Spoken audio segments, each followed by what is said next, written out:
नमस्कार। आप सभी का इस कथा पटल पर हार्दिक स्वागत है। दोस्तों, हम सभी जानते हैं जुलाई मास प्रेमचंद जी का जन्म मास है। देश भर के विद्यालयों, साहित्य भाषा से जुड़े संस्थानों में प्रेमचंद जी पर संगोष्ठी, कार्यशालाएं, व्याख्यान, पत्र पत्रिकाओं का प्रकाशन आदि संपन्न किया जाता है। अतः इस कथा चैनल पर भी इस माह में हम प्रेमचंद की बेमिसाल क्लासिक कहानियां सुनने का आनंद उठाएंगे।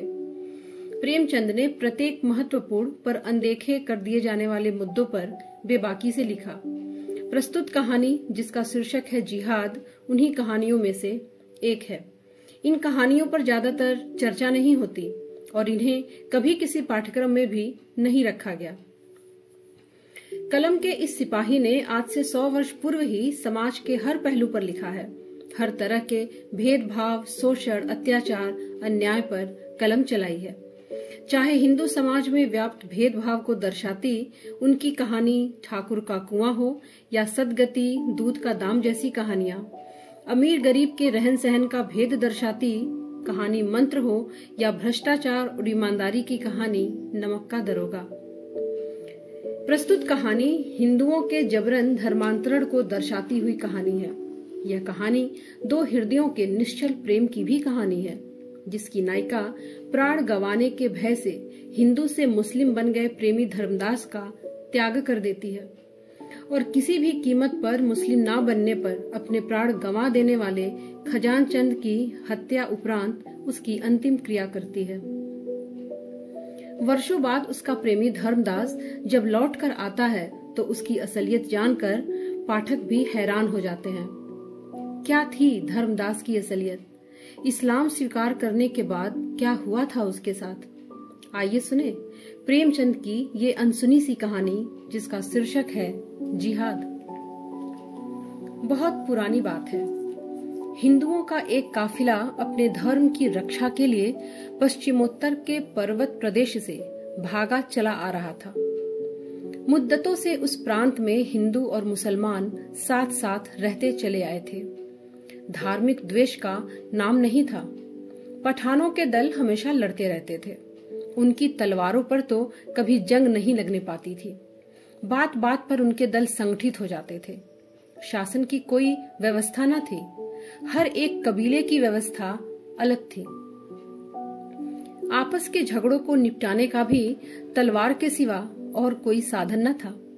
जान का बदला जान था, खून का बदला खून। इस नियम में कोई अपवाद नहीं था। यही उनका धर्म था, यही ईमान। मगर उस भीषण रक्तपात में भी हिंदू परिवार शांति से जीवन व्यतीत करते थे। पर पिछले कुछ महीने से देश की हालत बदल गई है।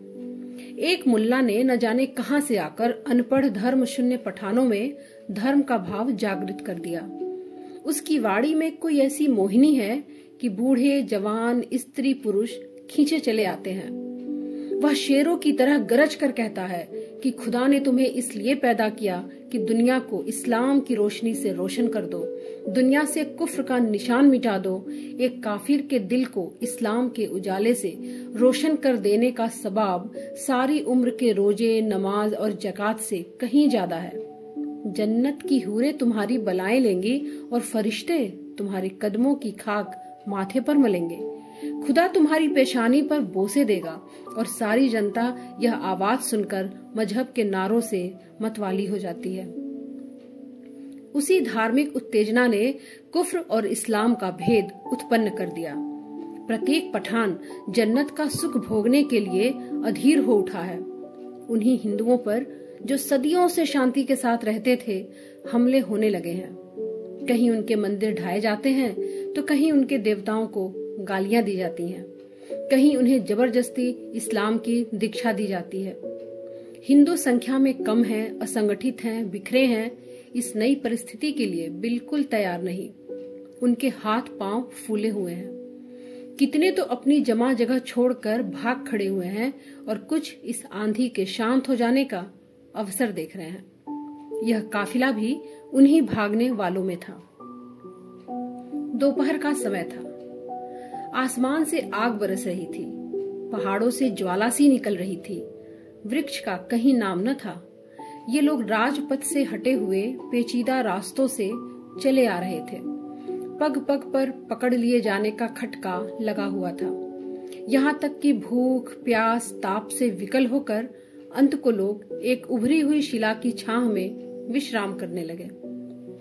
सहसा कुछ दूर पर एक कुआं नजर आया, वहीं डेरे डाल दिए। भय लगा हुआ था कि जिहादियों का कोई दल पीछे से न आ रहा हो। 2 युवकों ने बंदूक भरकर कंधे पर रखी और चारों तरफ गश्त करने लगे। बूढ़े कंबल बिछाकर कमर सीधी करने लगे।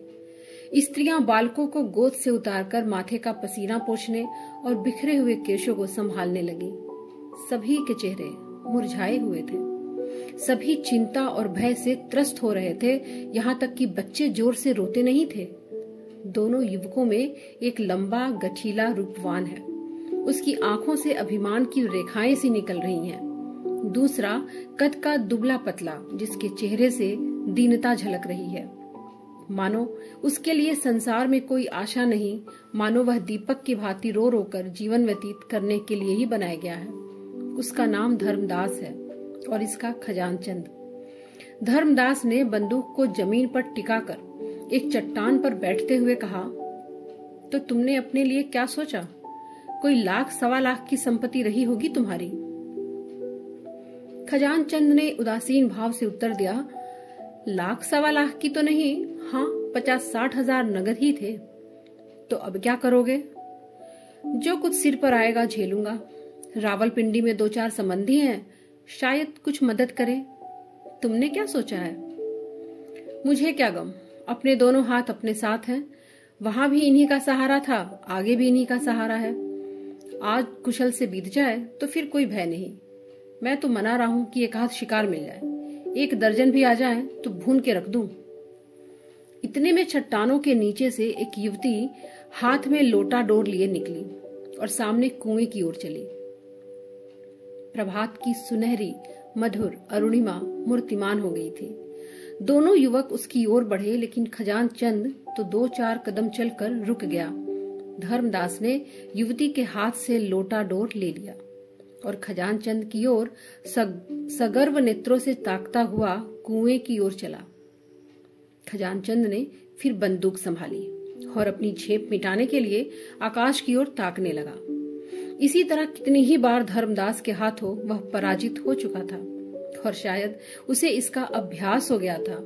और अब इसमें लेश मात्र भी संदेह नहीं था कि श्यामा का प्रेम पात्र धर्मदास ही है। खजानचंद की सारी संपत्ति धर्मदास के रूप वैभव के आगे तुच्छ थी। परोक्ष ही नहीं, प्रत्यक्ष रूप से भी श्यामा कई बार खजानचंद को हताश कर चुकी थी, पर वह अभागा निराश होकर भी न जाने क्यों उस पर प्राण देता था।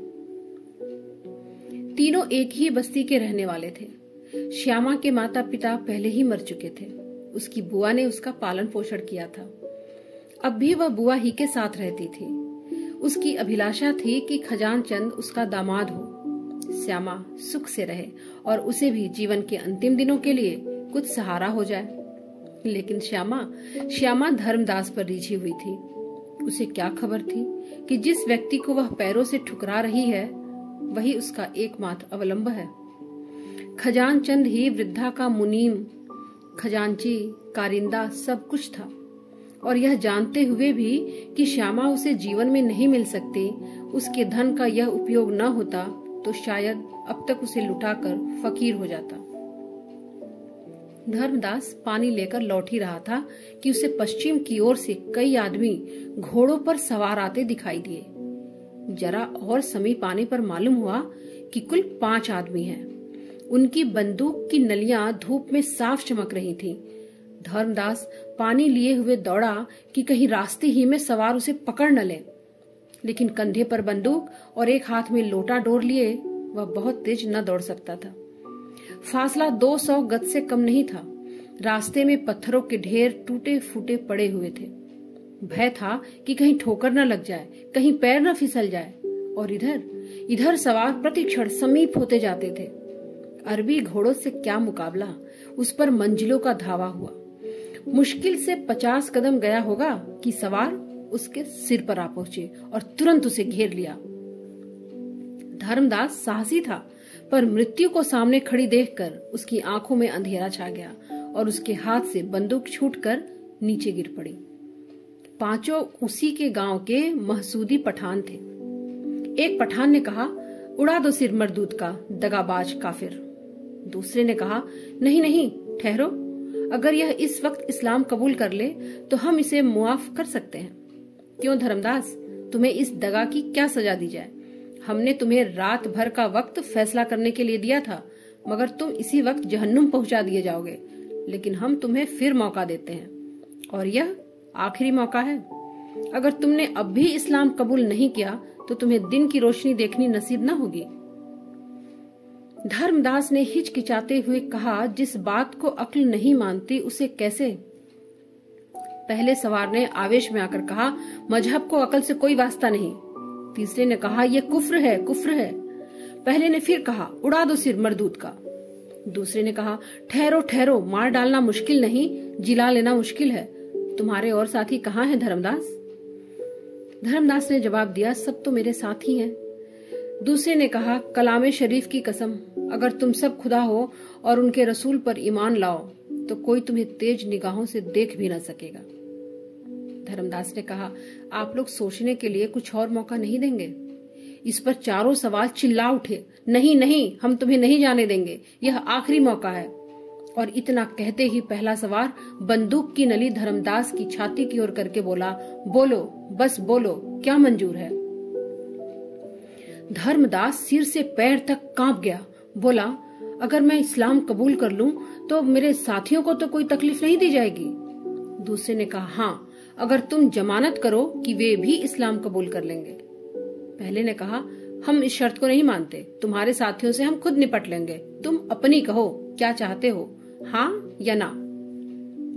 धर्मदास ने जहर का घूंट पीकर कहा, मैं खुदा पर ईमान लाता हूँ।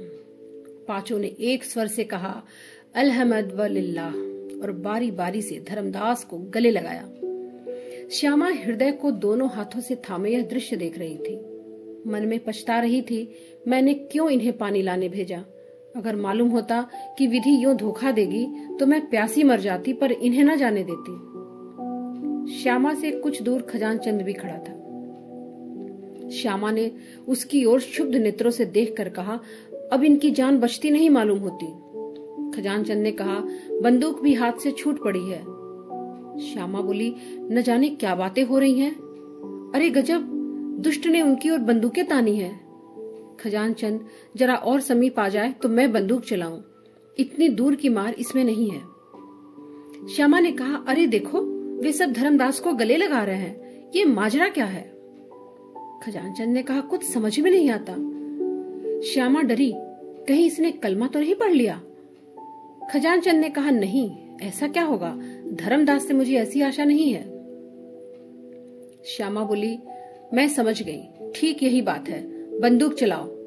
खजान चंद ने कहा, धर्मदास बीच में है, कहीं उन्हें ही न लग जाए।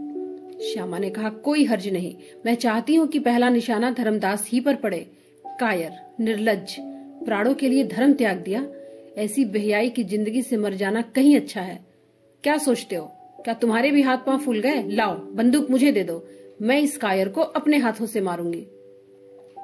खजान चंद ने कहा, मुझे तो विश्वास ही नहीं होता कि धर्मदास ने।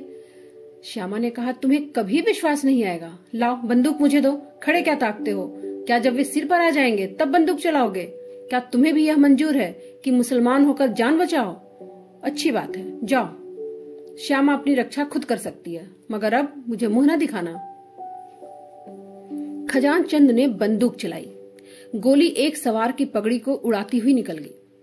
जिहादियों ने अल्लाह अकबर की हाँक लगाई, दूसरी गोली चली और घोड़े की छाती पर बैठी। घोड़ा वहीं गिर पड़ा। जिहादियों ने फिर अल्लाह अकबर की सदा लगाई और आगे बढ़े। तीसरी गोली आई, एक पठान लौट गया, पर इससे पहले कि चौथी गोली छूटे, पठान खजान चंद के सिर पर पहुंच गए और बंदूक उसके हाथ से छीन ली। एक सवार ने खजान चंद की ओर बंदूक तान कर कहा, उड़ा दूं सिर मरदूद का, इससे खून का बदला लेना है।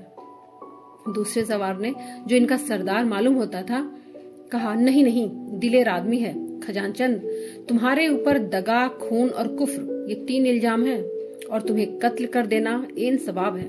लेकिन हम तुम्हें एक मौका और देते हैं। अगर तुम अब भी खुदा और रसूल पर ईमान लाओ तो हम तुम्हें सीने से लगाने को तैयार हैं। इसके सिवा तुम्हारे गुनाहों का और कोई प्रायश्चित नहीं है।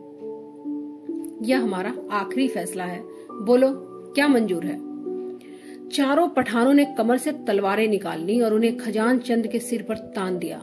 मानो नहीं का शब्द मुंह से निकलते ही चारों तलवारें उसकी गर्दन पर चल जाएंगी। खजान चंद का मुखमंडल विलक्षण तेज से आलोकित हो उठा। उसकी दोनों आंखें स्वर्गिक ज्योति से चमकने लगी। दृढ़ता से बोला, तुम एक हिंदू से यह प्रश्न कर रहे हो? क्या तुम समझते हो कि जान के खौफ से वह अपना ईमान बेच डालेगा? हिंदू को अपने ईश्वर तक पहुंचने के लिए किसी नबी, वली या पैगंबर की जरूरत नहीं। चारों पठानों ने कहा, काफिर काफिर। खजान चंद ने कहा, अगर तुम मुझे काफिर समझते हो तो समझो, मैं अपने को तुमसे ज्यादा खुदापरस्त समझता हूँ। मैं उस धर्म को मानता हूँ जिसकी बुनियाद अक्ल पर है। आदमी में अक्ल ही खुदा का नूर है और हमारा ईमान, हमारी अक्ल। चारों पठानों के मुंह से निकला काफिर काफिर और चारों तलवारें एक साथ खजान चंद की गर्दन पर गिर पड़ी। लाश जमीन पर फड़कने लगी। धर्मदास सिर झुकाए खड़ा रहा। वह दिल में खुश था कि अब खजान चंद की सारी संपत्ति उसके हाथ लगेगी और वह श्यामा के साथ सुख से रहेगा। पर विधाता को कुछ और ही मंजूर था। श्यामा अब तक मरमाहत सी खड़ी यह दृश्य देख रही थी। ज्यों ही खजान चंद की लाश जमीन पर गिरी, वह झपट कर लाश के पास आई और उसे गोद में लेकर आंचल से रक्त प्रवाह को रोकने की चेष्टा करने लगी। उसके सारे कपड़े खून से तर हो गए। उसने बड़ी सुंदर बेल बूटों वाली साड़ियां पहनी होंगी, पर इस रक्त रंजित साड़ी की शोभा अतुलनीय थी। बेल बूटों वाली साड़ियां रूप की शोभा बढ़ाती थी और यह रक्त रंजित साड़ी आत्मा की छवि दिखा रही थी। ऐसा जान पड़ा मानो खजान चंद की बुझती आंखें एक अलौकिक ज्योति से प्रकाशमान हो गई हैं। उन नेत्रों में कितना संतोष, कितनी तृप्ति, कितनी उत्कंठा भरी हुई थी। जीवन में जिसने प्रेम की भिक्षा भी न पाई, वह मरने पर उत्सर्ग जैसे स्वर्गीय रत्न का स्वामी बना हुआ था। धर्मदास ने श्यामा का हाथ पकड़कर कहा, श्यामा, होश में आओ। तुम्हारे सारे कपड़े खून से तर हो गए हैं। अब रोने से क्या हासिल होगा? ये लोग हमारे मित्र हैं, हमें कोई कष्ट नहीं देंगे। हम फिर अपने घर चलेंगे और जीवन के सुख भोगेंगे। श्यामा ने तिरस्कारपूर्ण नेत्रों से देखकर कहा, तुम्हें अपना घर बहुत प्यारा है तो जाओ। मेरी चिंता मत करो, मैं अब न जाऊंगी। हाँ, अगर अब भी मुझसे कुछ प्रेम हो तो इन्हीं लोगों से, इन्हीं तलवारों से मेरा भी अंत करा दो। धर्मदास करुण कातर स्वर से बोला, श्यामा, यह तुम क्या कहती हो? तुम भूल गई हमारी तुम्हारी क्या क्या बातें हुई थी।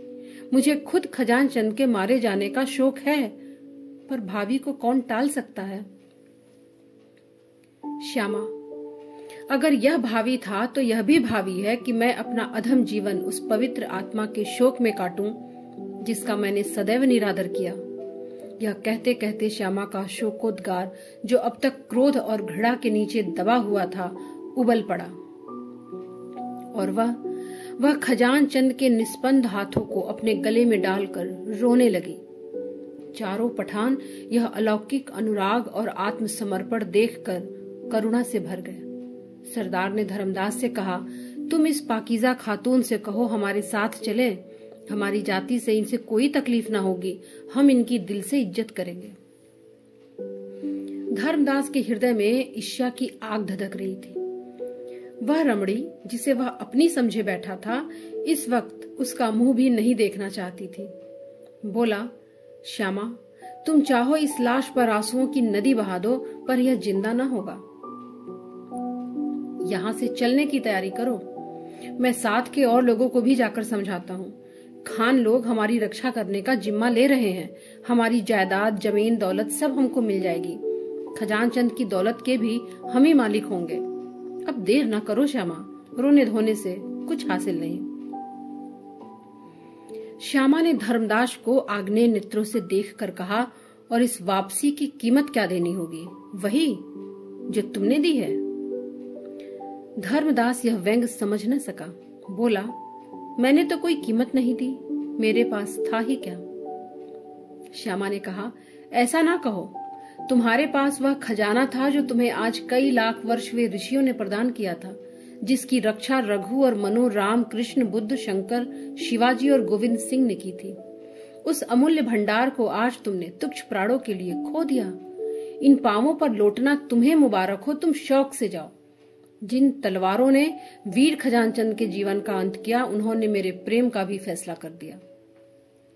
जीवन में इस वीरात्मा का मैंने जो निरादर और अपमान किया, इसके साथ जो उदासीनता दिखाई, उसका अब मरने के बाद प्रायश्चित करूंगी। यह धर्म पर मरने वाला वीर था, धर्म को बेचने वाला कायर नहीं। अगर तुम में अब भी कुछ शर्म और हया है तो इसका क्रियाकर्म करने में मेरी मदद करो, और यदि तुम्हारे स्वामियों को यह भी पसंद न हो तो रहने दो, मैं सब कुछ कर लूंगी। पठानों के हृदय दर्द से तड़प उठे। धर्मांधता का प्रकोप शांत हो गया। देखते देखते वहां लकड़ियों का ढेर लग गया। धर्मदास ग्लानि से सिर झुकाए बैठा था और चारों पठान लकड़ियां काट रहे थे। चिता तैयार हुई और जिन निर्दय हाथों ने खजानचंद की जान ली थी, उन्हीं ने उसके शव को चिता पर रखा। ज्वाला प्रचंड हुई। अग्निदेव अपने अग्निमुख से उस धर्मवीर का यश गा रहे थे। पठानों ने खजानचंद की सारी जंगम संपत्ति लाकर श्यामा को दे दी। श्यामा ने वहीं पर एक छोटा सा मकान बनवाया और वीर खजानचंद की उपासना में जीवन के दिन काटने लगी। उसकी वृद्धा बुआ तो उसके साथ रह गई और सब लोग पठानों के साथ लौट गए, क्योंकि अब मुसलमान होने की शर्त न थी। खजानचंद के बलिदान ने धर्म के भूत को परास्त कर दिया, मगर धर्मदास को पठानों ने इस्लाम की दीक्षा लेने पर मजबूर किया। एक दिन नियत किया गया। मस्जिद में मुल्लाओं का मेला लगा और लोग धर्मदास को उसके घर से बुलाने आए। उसका वहां पता न था। चारों तरफ तलाश हुई, कहीं निशान न मिला। साल भर गुजर गया। संध्या का समय था। श्यामा अपने झोपड़े के सामने बैठी भविष्य की मधुर कल्पनाओं में मग्न थी। अतीत उसके लिए दुख से भरा हुआ था, वर्तमान केवल एक निराशा में स्वप्न था। सारी अभिलाषाएं भविष्य पर अविलंबित थीं, और भविष्य भी वह जिसका इस जीवन से कोई संबंध न था। आकाश पर लालिमा छाई हुई थी। सामने की पर्वतमाला स्वर्णमयी शांति के आवरण से ढकी हुई थी। वृक्षों की कांपती हुई पत्तियों से सरसराहट की आवाज निकल रही थी, मानो कोई वियोगी आत्मा पत्तियों पर बैठी सिसकियां भर रही हो। उसी वक्त एक भिखारी फटे हुए कपड़े पहने झोपड़ी के सामने खड़ा हो गया। कुत्ता जोर से भौंक उठा। श्यामा ने चौंक कर देखा और चिल्ला उठी, धर्मदास। धर्मदास ने वहीं जमीन पर बैठते हुए कहा, हाँ श्यामा, मैं अभागा धर्मदास ही हूँ। साल भर से मारा मारा फिर रहा हूँ। मुझे खोज निकालने के लिए इनाम रख दिया गया है। सारा प्रांत मेरे पीछे पड़ा हुआ है। इस जीवन से अब ऊब उठा हूँ, पर मौत भी नहीं आती। धर्मदास एक क्षण के लिए चुप हो गया, फिर बोला, श्यामा, क्या अब तुम्हारा हृदय मेरी तरफ से साफ नहीं हुआ?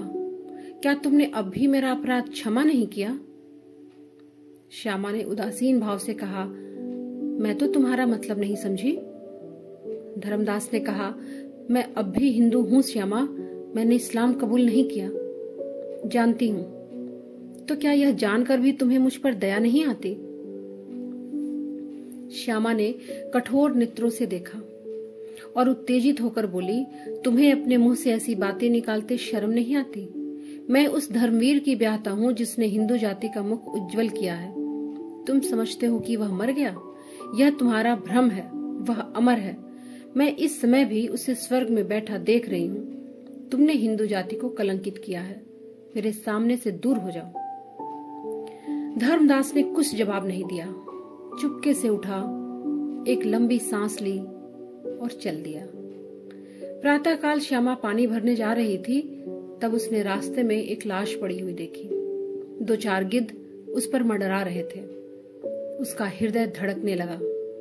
समीप जाकर देखा और पहचान गई, यह धर्मदास की लाश थी। दोस्तों, आशा करती हूँ कि आपको यह अनसुनी कहानी पसंद आई होगी और इस मास प्रेमचंद जी की ऐसी ही अनपढ़ी अनदेखी कहानियां लेकर मैं हाजिर रहूंगी। कहानी सुनने के लिए आप सभी का बहुत बहुत शुक्रिया, बहुत बहुत आभार। धन्यवाद।